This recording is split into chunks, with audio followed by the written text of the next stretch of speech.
I recently interviewed K Solo, and in this interview, he gave his version of several stories that fans have debated for decades. Everything from Sam Sneed allegedly getting beat down at death row, to his own brother knocking out Suge Knight, Tupac's plans for Death Row East, the EPMD breakup, Redman, getting jumped by Keith Murray, battling DMX, and even K Solo allegedly leaving Death Row with master recordings. Let's start with one of the most infamous Death Row stories, the Sam Sneed beatdown. By the mid-90s, Death Row was probably the most powerful label in hip-hop. But after Dre left in 1996, things were changing fast. One person caught in the middle of that environment was producer and rapper Sam Sneed. Once again, it's the man with the master plan. They call him Sam, and I think you better recognize. Y'all might remember the song. Sam Sneed had already worked with K Solo before their Death Row days, and he became part of the production team around Dre. Over the years, the story has circulated that after Dre left Death Row, Sam Sneed was attacked by men who were associated with the label. Here's what K Solo remembers about the Sam Sneed beatdown. When I was over there at Death Row, it wasn't cool to be over there. Yeah, you were there in the thick of shit. Tell me about that. I went there in the thick of shit. How did that come about? Well, I made a call because I seen that I wasn't really doing good over here with these guys. I knew it was like time to go. And I didn't want to fight my brothers. I just wanted them to clear, so let me go over here. They was yelling, fuck you, nigga, get your ass over there. And I took my ass over to the West Coast for a little while. But, it was a good thing, like something that we all needed, you know what I'm saying? Because I took Sam Sneed over there. How'd you link up with Suge? I didn't link up with him. I linked up with Dre. I got, the only thing with that was him having a partner. You're with him by default. But I never was with, Suge. I was with Dre. Gotcha. And when it got heavy for Dre, it was a bad situation for everybody because everybody was waiting for Dre to pull it off. And I didn't think Suge knew. I didn't think he was that slow to the point where he was thinking he could take a person's label, a person that built it, and didn't think he was going to be able to do it again. Yeah. I knew he was going to be able to do it again, you know what I'm saying? And I'm saying to myself, did he really think he couldn't do it? What shocked me. Mm-hmm. That he was boasting, I took the whole, I'm saying to myself, do you realize this guy he's sonically correct, the way and I guess he didn't understand that. Were you there after Dre left? No, I left after Dre. In fact, I was the last one. Probably, when Dre left, I left first. Right after Dre left, I left. Okay, gotcha. And then Sam Sneed got in his shit over there with them because Sam Sneed was still there. Yeah, I heard about that. I had left already. But they only did that because Sam Sneed was a great student of Dr. Dre, and he knew shit. When they beat him up in the studio, apparently. Yeah, they wouldn't have did that shit. You know what I'm saying? They wouldn't have did that shit on the terms, but, they thinking that this is how they do their thing, you know what I'm saying? And it didn't work. Mm. Sam Sneed's still doing good, you know what I'm saying? He still got some couple of things that he's working on.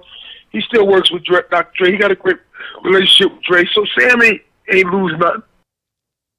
Now, when people talk about Suge Knight stories, usually Suge is the biggest and the baddest and the most intimidating person in the story.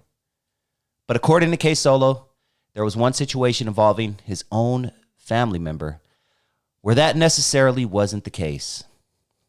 Suge's reputation during Death Row was something out of a book. It was mythology.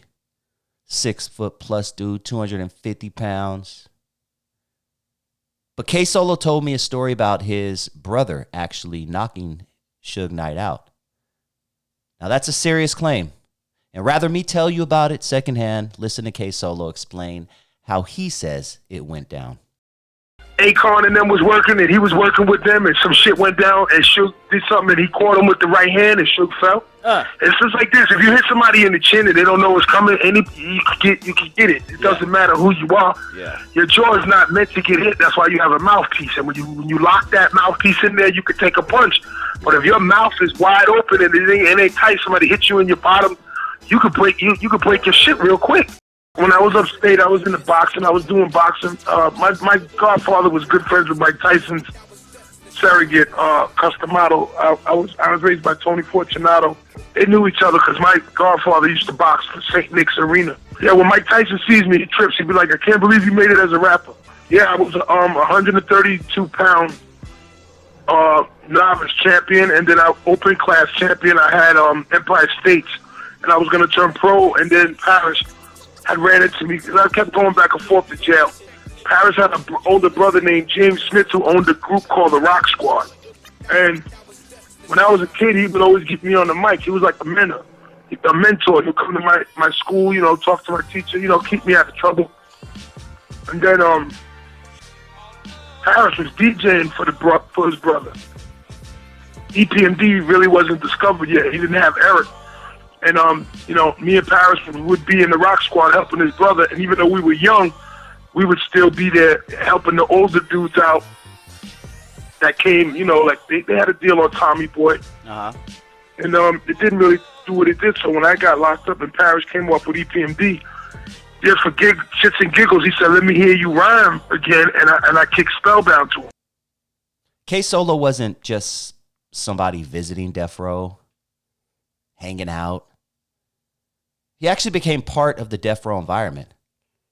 And he was there during arguably one of the most dangerous periods in the history of hip-hop. The East Coast-West Coast War. Think about the position K-Solo was in. He was an East Coast rapper who came from the EPMD, Hit Squad, Def Squad, that whole family. And he's working at Death Row on the West Coast, right in the middle of the East Coast-West Coast conflict. But by 1995, 1996, y'all remember things were getting real serious. Death Row had Pac, Bad Boy had Biggie, the Source Awards had added fuel to the rivalry. The media was feeding into it, Vibe magazine. K-Solo had a unique perspective because he had relationships on both sides. I brought my boys from the city. They came with me. They was the Dump Boy Sight Boys. You know what I'm saying? A-Dubs, Thriller, you know what I'm saying? Nitty, you know what I'm saying? We was good.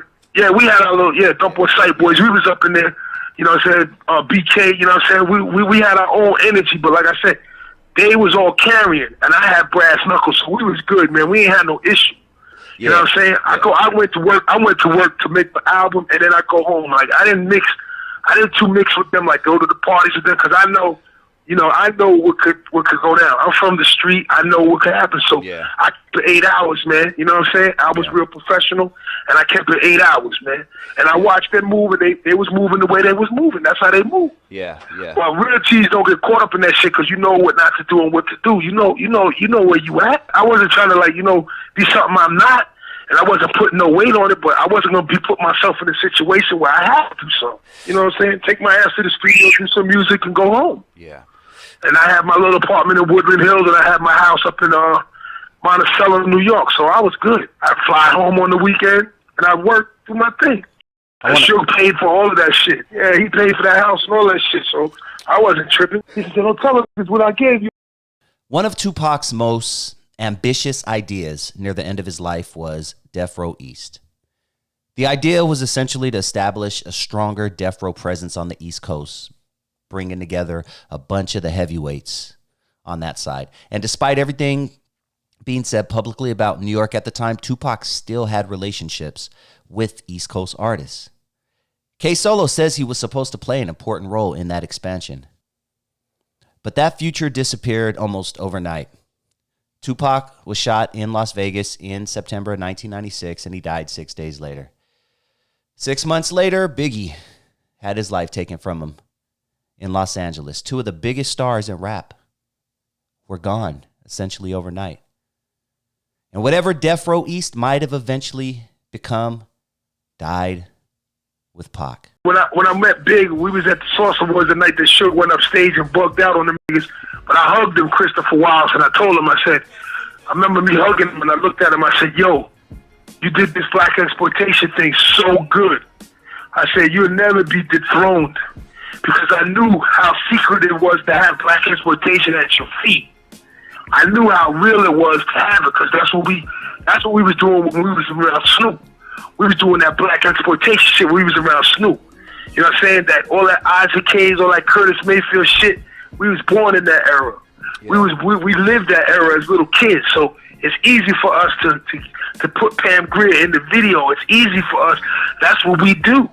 And you see, when we came back, you ain't seen it again until we left. Yep. And you're gonna see it again when we come back, because that's who we are. How would you explain Big? What type of dude was he? He was a funny dude who really didn't, like, he was witty, man.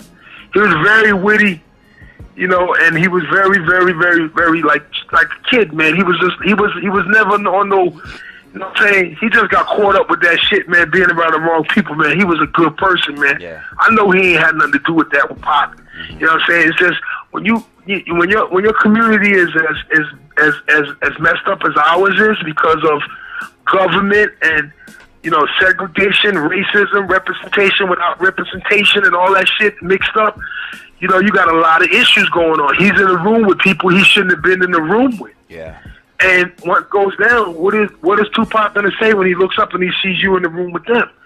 It wasn't like, yeah, you're guilty by association at this point. Yeah, damn. I got to hang out with Pac a lot too, man. But like I said, with Pac, we didn't have nothing to do with that shit. So he was real good with me. Like when I met him, like, you know what I'm saying, he was under my wing. You know what I'm saying? That was my man. Like we ain't had no issues, me and him. Because he was gonna start Death Row East, and weren't you supposed to be one of the artists on Death Row East? I was Death Row East. Yeah, I was the only Death Row East artist that ever showed up and was like lived it through. Because, and I said, when I went through, it wasn't cool. Everybody was like, "You're gonna die." Everybody was like this on the plane. When they was getting on the plane, they were like, "It's just you." Oh no, they're gonna kill you. They don't even like East Coast niggas. Exactly. So we had to go. So we went over there. It was a different scenario, but like I said, man, we move with the energy, man. And when we seen him, we let him know, like, we're not. We know who you are, and yeah, that could, but that could go with anybody, man. Especially when you're dealing with white folks, and they're not going to get your back or my back. Oh, hell no. Nah. I'm just saying, they're going to let us kill each other, so if it's going to be some shit, and, over nothing, okay. Like I said earlier, in hindsight, they've made so much money off of the deaths of Biggie Smalls and Tupac. Yeah, it wasn't like we was like fighting. We knew what it was, man, going in. We knew it was them in the room and we was in the room. The white folks was getting a check. They was just gonna watch niggas kill each other if they did it. Yeah. They wasn't gonna get involved. So I wasn't worried about nothing. You know what I'm saying? I wasn't worried like that because I knew it was new to them like it was new to us. Yeah. And I was there because Dre wanted us there. Yeah. Dre was my man. You know what I'm saying? So I rock with Dre and Snoop and them niggas like I rock with Redman and Eric and Paris. Like we didn't have no issue. Yeah. They was my niggas. You know what I'm saying? But anytime I get in some shit, I'd be around Dre. So I wasn't really around them niggas anyway. I'd be around Dre. It was wild around that time. And there was another violent incident from this era that doesn't get discussed nearly as much today, and it happened in Atlanta.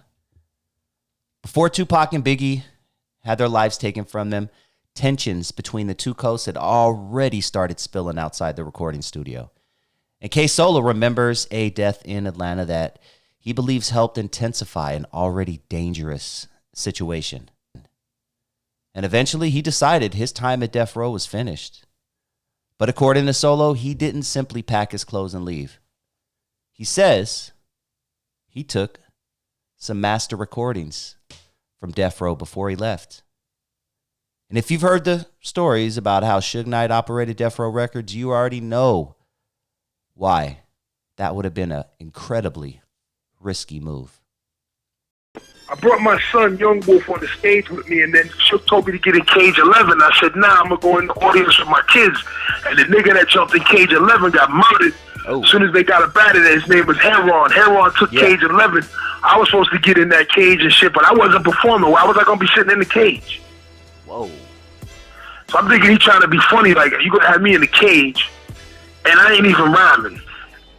So I told him, I said, nah, nigga, I'm going to sit in the audience with my family and watch the show. Yeah. And that's what I did. So wait, you were supposed to be where Heron was? Yeah, I was supposed to be in the cage with Heron, where Heron was, but I said, nah, so Suge put Heron in the cage, and then when Heron came home in the cage, he wound up getting smoked. And then the night, and check this out, the night that Jake Robes took me home is the night he got murdered in the ATL. Damn. The night that Jake Robes took me home, he was like, yo, we're going to put you on Death Row East. We got Tupac coming out I was like, I bet. So when we got Tupac, I gave up the studio. I was finished with my shit. Tupac took the studio over, and then Jake drove me home and flew out there and got murdered by Wolf. So the night he dropped me off with a lowrider in Woodland Hills, because we was in Tarzan at the studio. It was just me and Jake, and then Jake drove me home, and when I went home, he took the flight to go check to Atlanta, and then he got into some shit with Puffy and Suge. And that's when them came back, and I was like, damn, it was a little crazy. You getting a little crazy over there. Yeah. But still, I still stuck to my shit. And then when Dre left, as soon as I knew Dre left, I took all our shit and got up out of there. And I got some of the Death Row shit that I confiscated coming out. But here's what's crazy about K Solo's story. Death Row wasn't his first experience watching a legendary hip-hop crew fall apart amidst accusations and violence. Years earlier, he had already lived through the breakup of EPMD, one of my favorite groups of all time. Before Death Row, K Solo was part of the Hit Squad along EPMD, Redman, and Das FX. And when EPMD broke apart in the 90s, things got ugly. Redman has publicly recalled that Eric Sermon's house was shot up during this period and that bullets went through the room where Redman had been staying. K Solo has his own perspective on what was happening behind the scenes. And another person who eventually became involved in K Solo's story was Keith Murray. The most beautifulest thing in this world is just like that. I get in ya. Ironically, K Solo actually helped Keith Murray get his opportunity. Eric Sermon himself has said K Solo brought Murray to his house around 1991, and Murray has also acknowledged that K Solo introduced him to Eric. But eventually their relationship went completely left. And K Solo says things escalated to the point where Keith Murray and others jumped him. Eric's house got shot up. We don't know how it happened, even though Redman got the blame for it because they shot in Redman's room. Redman got the blame for it? I never heard that. Well, he didn't got the blame for it, but they packed Redman's shit up and they said, yo, you got to get your own place. What? Okay. So I gave Redman my apartment. I was like, here, man, just take my shit. Here, you stay here. So Redman had LeBron V1, and I had LeBron V2 in Quorum. He lived in Patchogue, and I lived in Quorum, and it wasn't a big deal. He needed his own spot anyway. And that's where he did most of his good work anyway. Okay.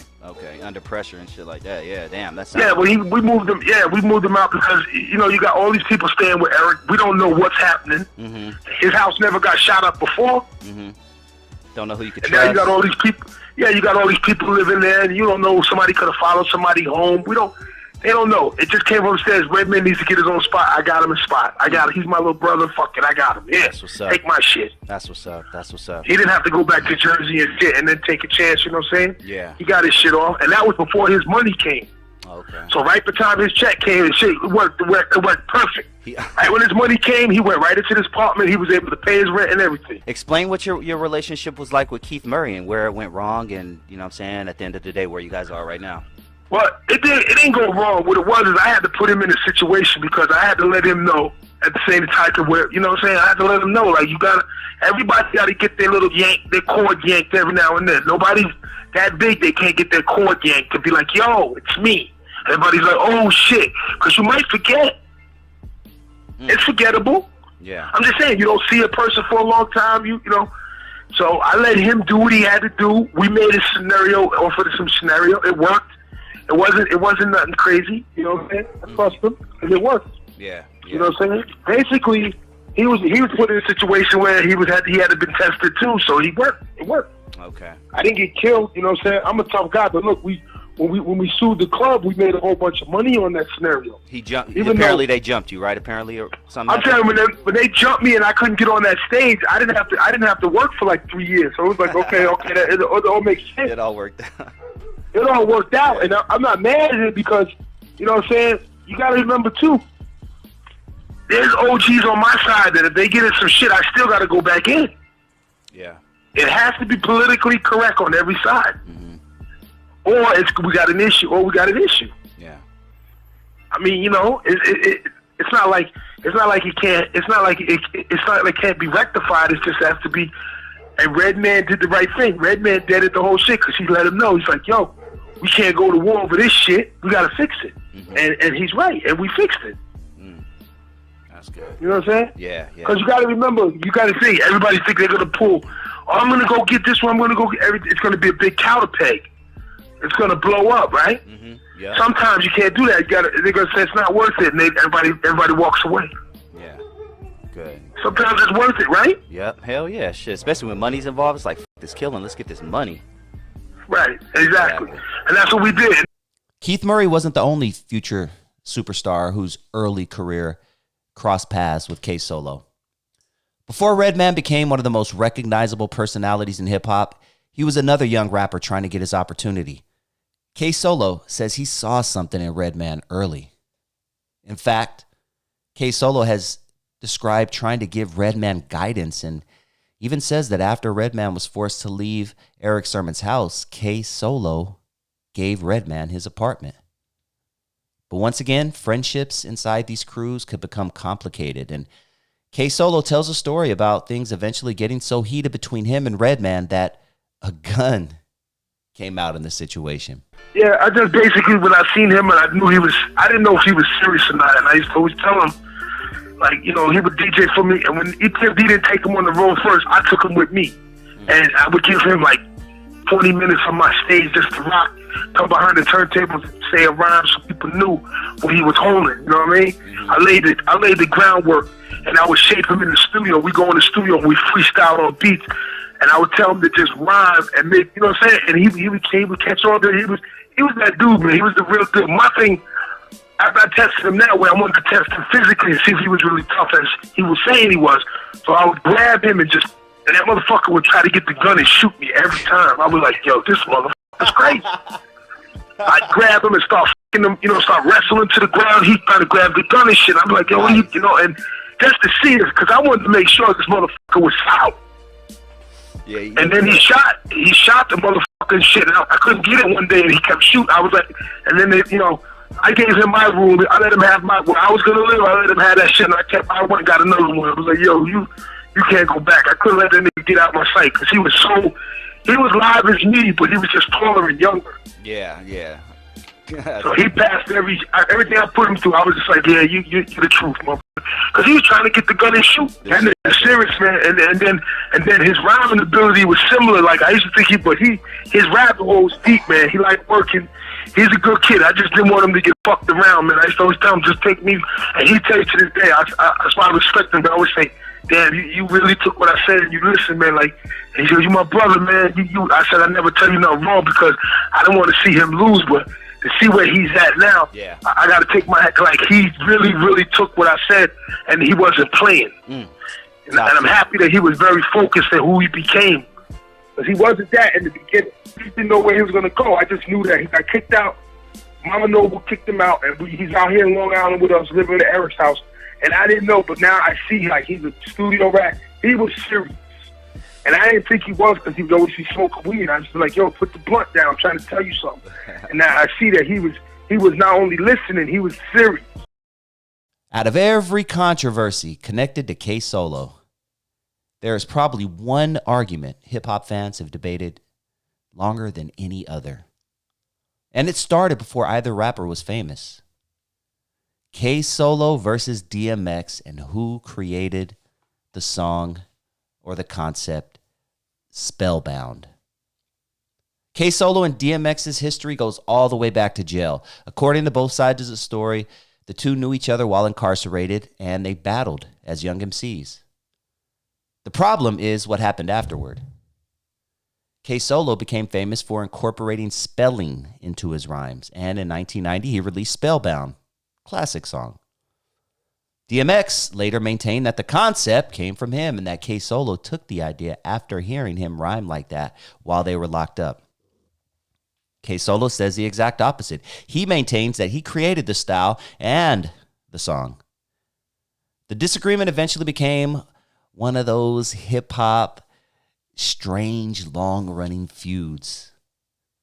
Years later, K-Solo even took a lie detector test on Beef 2. Y'all remember Beef? That was a good series. And what he was doing, he was trying to attempt to settle the argument, although the reported results were inconclusive. Yeah. K-Solo continued maintaining for years that he originated Spellbound, while also speaking more peacefully about DMX after X's death. But during my interview, I wanted to go back to the beginning. Forget the records, forget the fame. What actually happened when K-Solo and DMX were two young rappers battling in jail? And who really came up with Spellbound? So I'm in Riverhead, and I'm the guy in my area, and he's the guy in his area. And this dude named this kid from Rakim's town named what was his name? Infinite. Oh yeah, Infinite. Infinite introduces me to him. So when I meet him, we just going rhyming, you know what I'm saying? His niggas saying that he gonna win, and my niggas, you know, on my man. And at the end of the hour, I did Spellbound, and everybody laughed at him, and he felt bad. So that's why he took the attitude to say he wrote Spellbound. But I will quote, and I don't get no pleasure in saying this. He said in a rhyme, another MC tried to beat ITE, but he went to CAUGHT. I end my conversation. How do you go to COT? I'm saying this is what he said in his rhyme. Yeah. His Spellbound. Another MC tried to beat ITE, but he went to CAUGHT. Yeah, we all know where it came from. We all know. We were talking about that on the way up here. We all know where it came from. And I'm on the phone with him right now. Yeah, he ain't write that shit. And then he trying to say he wrote some shit. And I'm going, yo, man, for real? If he wrote it, nigga, why are you making these mistakes? Yeah. I ain't tripping. You know what it is? He probably couldn't get on. And he needed that story to get on, because Spellbound was my intro. Oh, yeah, it was the first song on your album. Yeah, and it was the biggest thing that I did to make people say, to separate me from the people. Yeah. It separated me from my other counterparts. It separated me from the rap game itself. Yeah. You know, like Joe Budden said, when they first heard that, they said, this dude's probably the greatest rapper that ever lived, because it was so different. And I'm like, yo, thank you. I thank you, because I want it to be that. But, you know what I'm saying, I love DMX too. I lost a friend because that shit was that potent. He turned on me. Oh yeah, because he was my friend. We never had no beef. We get to the corporate world now. He got to change up and be this guy. He used to be my friend. It is what it is. He was my man. If he asked me for commissary, he got it. If he came to me and asked me for anything, I was leaving out a lesson with him. He was my friend. Yeah, man. So I lost a friend. You know what I'm saying? I lost a friend, and he lied on me and said he wrote that shit. And I'm looking at him like, damn, for real? But he was my man. In fact, when he left the battle, the first time we rhymed against each other, he was, you know, and the dudes will tell you, man, I could put them dudes on the phone and let an interviewer tell you that was there, and tell you, you know what I'm saying, how he was reacting when we left. And then they say, oh, you took a lie detector test. But here's the thing. I didn't answer the question right in the lie detector test. This is what I said. He said, did he have anything to do with it? I should have said yes, because he made Spellbound famous more than me by saying he wrote it. Oh yeah, right. Yeah. But they asked me, did he have anything to do with it? I didn't know how to answer the question right. I said, no, he didn't have nothing to do with it. And that's when the dude said, you know, you got a little, you know, that one wasn't correct. But here's the thing. Did I beat him in the battle? I got that right. Did I write Spellbound? I got that right. I got all them right. And he's saying, yo, you said you wrote and you lost the lie detector test. No, I just answered one question wrong, and you're taking that and you're running with it, saying I lost the whole shit. No, I didn't lose, you know, to you as no battle. You didn't. Listen, like it's all good, man. We can always do it again, like whatever. You know what I'm saying? I ain't tripping, man. I'm just saying, like, they can take pop shots and be drug dealers and be smiling and laughing. The cooperation is. You look at what we got to do, a job we got to do. I'm just saying they can do what they want to do, but I'm a superhero like EPMD and Chuck D and them. I ain't one of these motherfucking fly-by-night rappers like these niggas. Yeah. I come from a different cloth. I'm come from a different cloth than them. When you think about Rakim, you think about all of them type of rappers, yo, we from that shit. We ain't from that shit you from. You know, you good. I love your shit though, because you know you got a voice too. There's a whole bunch of people that are like you that need a voice. You the voice for them. So I'm not tripping on you that way, but you ain't writing no Spellbound. You ain't writing no Spellbound. And keep it 100, man. You know what I'm saying? That's it. Just keep do your thing, man. Don't try to crush my shit because you're not gonna be able to do it. There's one final piece of K Solo's history that takes us back even further. Before EPMD, before DMX became DMX, before Death Row even existed, K Solo was already making music alongside another future hip-hop legend, Biz Markie. One of my faves as well. He changed the game.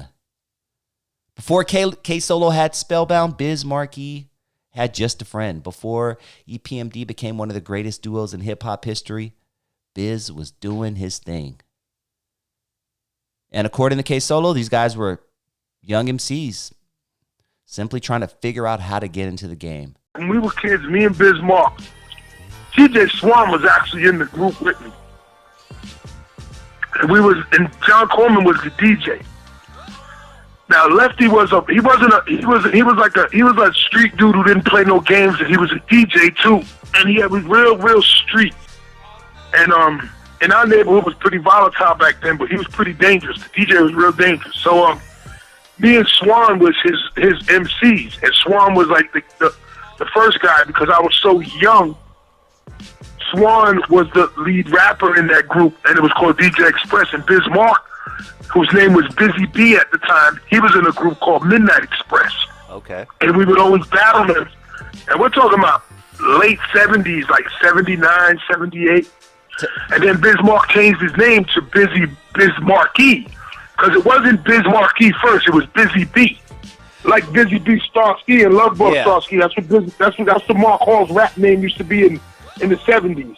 And he got it started in Long Island because he lived out there where we lived, and like he was just like he was like the hardest working man in hip hop because he would go to everybody's hood doing the beatbox. So people knew him, and he got on in Queens, but he was really from where we were from, where me and Rakim was from. Yeah, Rakim was 4 towns away. I was in Central Islip. EPMD was in Brentwood. Rakim was in Wildest. And Biz Mark would come from CI to Brentwood, but really was right from Patcho. So yeah, and then Craig Mack was raised with him, and then he got through that channel. But yeah, we was, I'm the godfather because I'm probably one of the oldest guys around. When you put K Solo's entire career together, it's pretty incredible. He came out of the early Long Island hip-hop scene. He became part of the hit squad with EPMD. He watched Redman and Keith Murray develop. He battled one of the greatest of all time, DMX, before the world even knew who DMX was. Then somehow along his journey, it took him from New York all the way to Los Angeles, where he ended up inside Death Row Records during the Tupac era. Come on. This is a fascinating career. He witnessed the East Coast-West Coast conflict from a position very few people had. He was an established East Coast rapper standing inside the most powerful West Coast rap label in the world. And whether every person involved agrees with K Solo's version of these stories or not, that's exactly why these firsthand interviews are so important. You get to hear the history from the people who are actually there. So I want to know what you guys think. Who do you believe created Spellbound first? K Solo or DMX? Comment down below. Thank you for tuning in to Dusty Vision TV. Please hit that like button if you have not already. And if this is your first time joining the channel and you like what you hear, please hit that subscribe button. And if you enjoyed this video, you just might appreciate this bonus clip I'm about to play for you right now.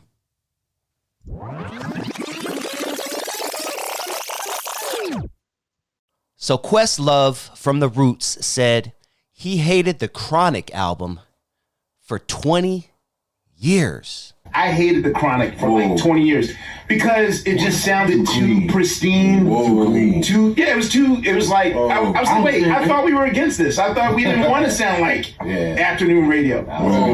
I was dirty, dungeon, hip hop has to be filthy, like the first Jungle Brothers record, the first Wu-Tang record. The Chronic is one of the most smoothest, well-produced, beautiful pieces of work in the history of music. This was at a time when Hip hop was based on being gritty, grimy, dirty. And here we are on the West Coast, over here, singing our hooks, doing our weird little dances, swinging our arms from side to side, using laid-back samples, barbecuing at the beach in our flip-flops, smoking our joints. I could see why someone like Questlove wouldn't like the Chronic album. But for 20 years, dog? Damn, Quest, really?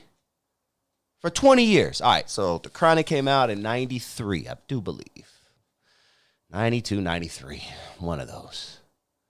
So you're telling me that it wasn't until about 2010, 11, 12, whatever, that you stopped hating the Chronic album? And that's very interesting to me because roots, yes, they come from the gritty, grimy, hip hop, but they always had melody to their music. Never do what they do, what they do, what they do. And then they had that one with Eve. You'll always, I can't even think right now. But yes, it really kind of, that was very shocking when I came across that clip of Questlove from the Roots saying that. The first time I heard the Roots, my boy Bone, who lived in Pennsylvania, Pittsburgh to be specific. I know it's not Philly where they're from, but he brought this tape around one day. It was this white tape. Got to check this out. This is the Roots. They're the shit. Never heard of them. This is probably 93. Whenever it had to be right around the time of their first joint that they dropped. He was on them, and he is still on them to this day. And here they are, one of the greatest groups in hip-hop history. Let's keep it real. So good that late-night TV shows picked them up and asked them to be their house band. How big is that? Seeing the Roots as a house band on a nightly talk show? Great gig. But damn, man, the Chronic, you didn't like the Chronic for 20 years. When I heard the Chronic, it was the greatest thing in my life I had heard up until that point. Greatest thing I had ever heard in my life at that point. I was 14 years old, just barely starting high school. Everyone and when I say everyone, now everyone, there's so many rappers and people still get billions of streams. But what I'm saying, everyone was playing that Chronic album. And then shortly after that, Doggy Style. Everyone, I had never seen the anticipation for an album like I saw for Snoop Dogg's album. Because everybody heard what Dre did on the Chronic. And they're just like, oh my God, now I got to hear what Dre is going to do on Doggy Style. And Dre did not let us down. Oh, but that Chronic album brings back so many good memories. Even the skits. I enjoyed the skits. Now I fast forward the skits, but back then the skits were cool. They had the $20 sack pyramid and just a good time. And this was knee deep in the beef with Eazy-E, so there were a couple songs in there where they were dissing Eazy. That last song, bitches ain't shit but hoes and tricks. Lick on these nonsense, dick and stuff. I'm gonna be a hoe. Back to, he said, to the stove to gets me a photo. Snoop Doggy Dogg page, that must mean mo hoes. So I heads down the streets to Long Beach just so I can meet a freak to lick me from my head to my feet. I mean, when I was 14 years old, this was everything. And they were dissing Dre and Eazy-E. I once knew a bitch named Eric Wright. Used to some every, I mean, and then of course, the biggest song, the biggest song of the album was Nothing But a G Thing, for sure. When that came out, woo, it was a wrap, ladies and gentlemen. Everybody, not just in LA, but all over the country, all over the world, were playing 1, 2, 3 into the foe. Snoop Doggy Dogg and Dr. Dre is at the door, ready to make an entrance. So back on up, cause you know we about to rip shit up, man. And then when you hear it, when I'm born and lived a lot of my years in Long Beach, when I heard Long Beach on a song, to hear Long Beach on a song, wait, what? And not only that, he's the greatest rapper in the world right now. What? Long Beach on a song? That was dope. That was really, really dope. That was really, really dope. Exciting time to be alive, man. Back when you went and bought a CD, when you had to save up $15.99, maybe $14.99, $10.99 if you're lucky, for a CD, compact disc. Shit, I'll take it back. I'm pretty sure I had the tape because I had a Walkman, so I had to have, definitely had the tape. 100% had the tape. I actually had the tape before I had the CD. 100%. Tapes, something you kids will never know about. Very, very good time. But Questlove, I'm wondering if there's something deeper, man, as to why you said you hated the Chronic album for 20 years. Very, very interesting to me. Love to interview him one day and get a little bit deeper into that conversation, because that alone we could talk about probably for 20 minutes. Shout out to Questlove. As a matter of fact, I think I'm gonna go listen to the Chronic album right now. Like, I feel like a Chronic mood right now. I go crack open a little brew, play some Chronic album, man.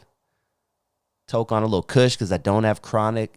I wonder what Chronic would taste like nowadays. Chronic was the shit back then. It was like a little thimbleful for $20, but somehow you rolled that little thimbleful of Chronic and you and 5 people got high as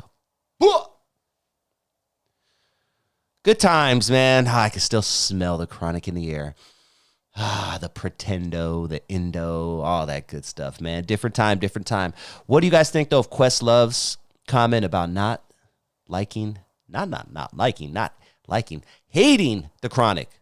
Hating the Chronic for 20 years. I'd love to hear your thoughts. Comment down below, and please hit that like button if you have not already. And if this is your first time joining the channel and you like what you hear, please hit that subscribe button. And if you enjoyed this video, you just might appreciate this bonus clip I'm about to play for you right now. We're going to talk about tonight one of my favorite albums of all time, The Chronic. The Chronic album from Dr. Dre, 1992, right at the end of 92. It was a great time in hip-hop. I do remember. For me especially. Let's go back to 92. 1992, I was in high school. Freshman.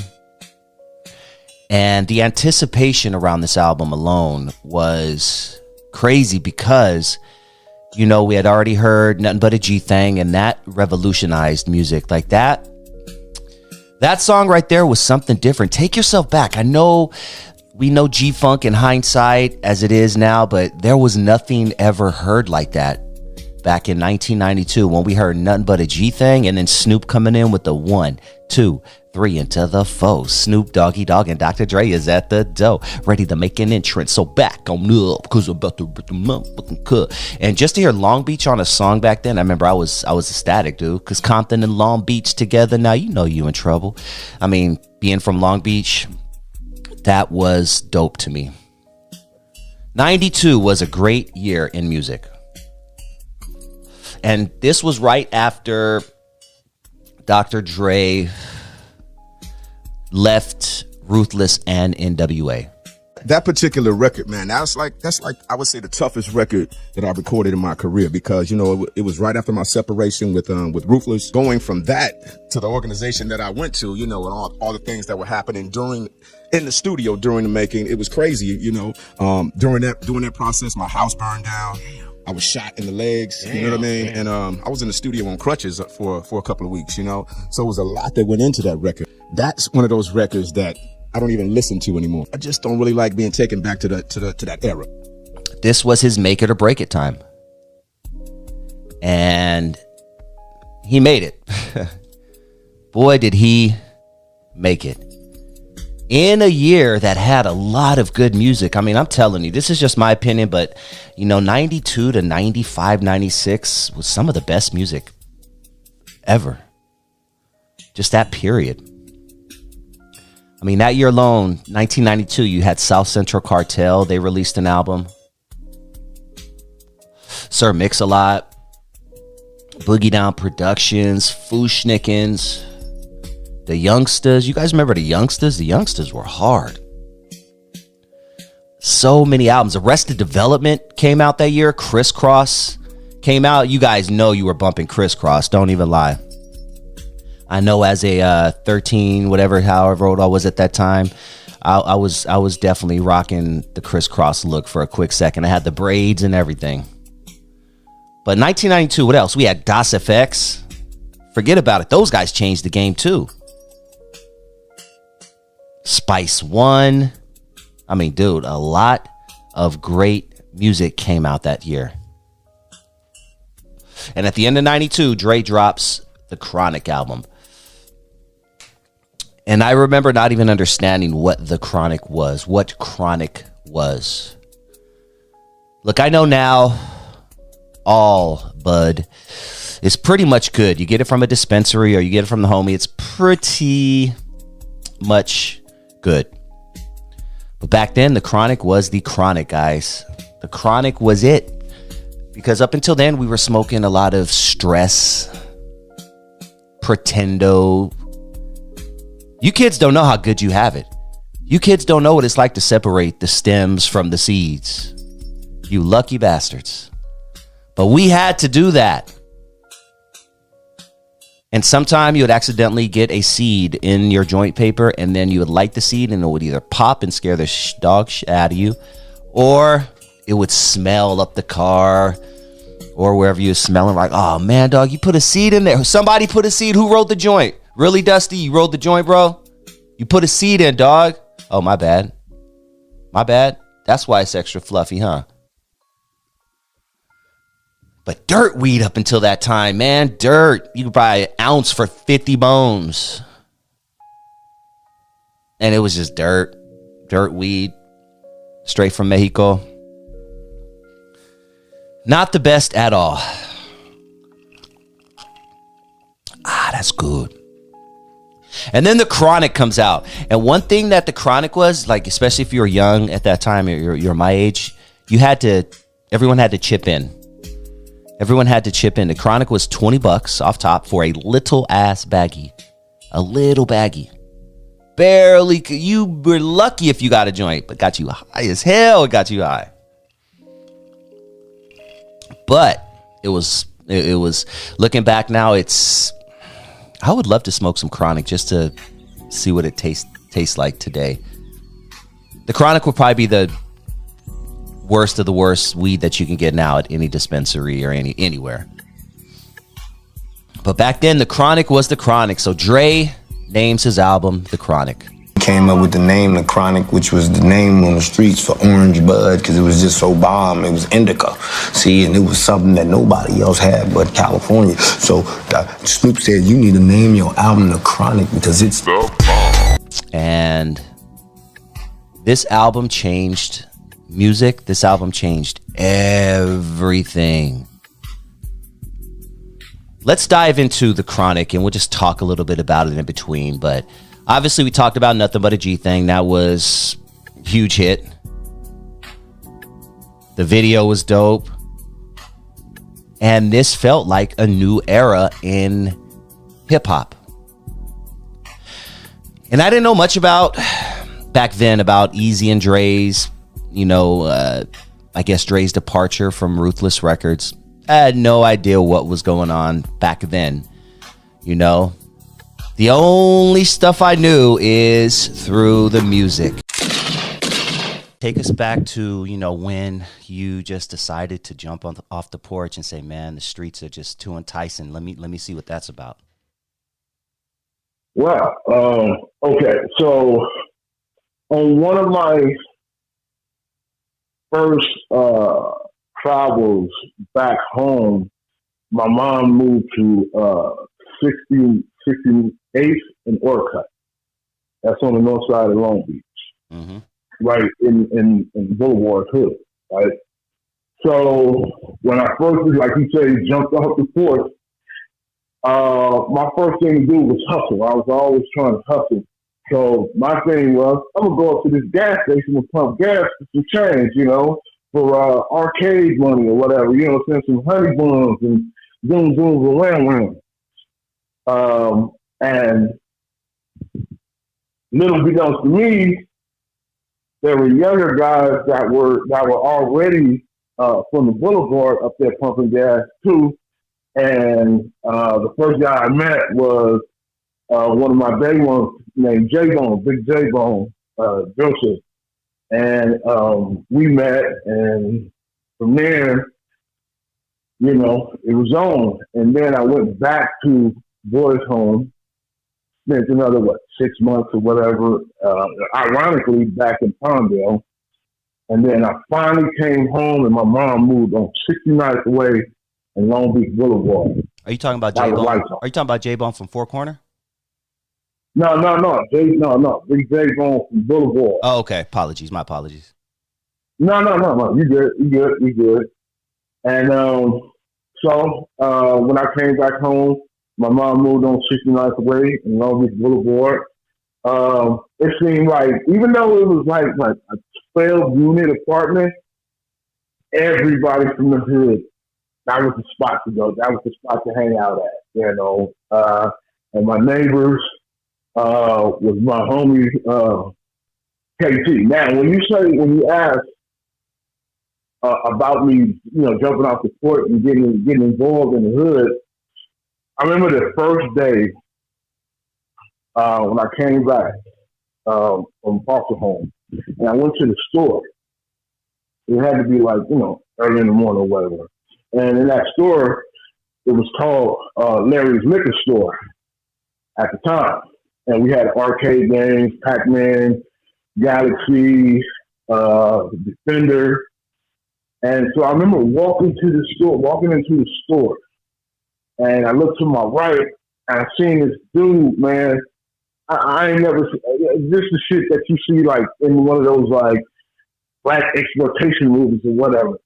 Dude, I seen like he had some 501s creased up, some black chucks, hat laces, Batman jacket. I don't know if you remember Batman jackets. And he had his afro, but he had it in a hairnet with an OG golf hat. And his posture. And I'm like 12 years old. And I looked at that image and I'm like, nigga, that's who I want to be right there, man. Found out that was my neighbor named KT. And from there, he was a big influence on who I am, who I was, who I wanted to be, representing, my section. Tell me, and I asked Capone this question as well. Shout out to Capone, man. But what do you remember? Yeah. What do you remember about when crack really hit the city? From your eyes, how did the city change? Did you dabble in crack sales and all that? Yeah, and that's crazy because again, I'm like 13, 14, and me and Capone, he sings, and I used to sing too, and my sister used to sing. So we still, all we did was as youngsters, it was kind of like out of that movie, Coolie High. All we done was sing gangster shit, And then the next thing you know, it was like, zombies walking around, and it was like, what the hell is this, And the first thing that we noticed was one of my homeboys, a reputable, I ain't gonna say his name, but he was like zombied out, and the cool thing about it was he was like selling like trail mix, like the coconut out of trail mix, and he got the hood shot up. Wow. You know, fake crack. Yeah, and that's how serious it was. You know, it just didn't hit like it didn't like just take time for it to like damage the hood.